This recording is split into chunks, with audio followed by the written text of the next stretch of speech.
আমার দিকে চায় যে তুমি কি নিষ্ঠুরভাবে আমার চোয়ালটা ফেলে দিবা, তাকে যদি বোঝায় দেখো তোমার জীবনটা তো অনেক ইম্পর্টেন্ট বেশি, জিহ্বার অর্ধেকটা ফেলে দিচ্ছি, এর উদ্দেশ্য হচ্ছে ক্যান্সারের জীবাণু বা খারাপ জায়গাটা সরিয়ে ফেলে তোমার জীবনটাকে বাঁচানোর চেষ্টা করা।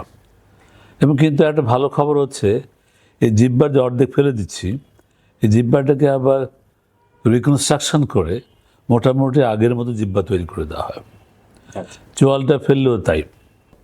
বাংলাদেশ, ইন্ডিয়া, পাকিস্তান, নেপাল বা শ্রীলঙ্কাতে এর প্রকোপ খুব বেশি, এত বেশি যে হোল বডির যদি ধরি আমরা, প্রায় 25% হচ্ছে মুখের ক্যান্সার, 25%। তার মধ্যে মেইন আমরা পাই হচ্ছে জিহ্বা, গাল, তালু, ঠোঁট, এর বেশি পাই। এবং যদি আমি নিজেতে বলে যেতে থাকি, এর কারণটা, প্রধান কারণটা হচ্ছে কি, যে আপনারা জানবেন যে আমার দেশে প্রায় আনাচে করে দেখবেন যে ছোট একটা বাক্স বেন্ডিং পান, সিগারেট, বিড়ি বেচতেছে। এটাকে বলি আমরা ক্যান্সার ফ্যাক্টরি বলি।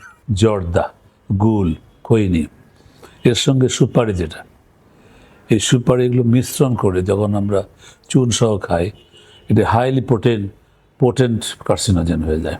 ওরাল হাইজিন, মনে করেন হাইজিন ঠিক নাই, দাঁতের চারিদিকে পাথর হয়ে গেছে, ফাঙ্গাস হয়েছে, অথবা দাঁত ভেঙে গেছে, ফ্রিকশন হতে হতে সেখানে ঘা হলো, সেখানে হতে পারে।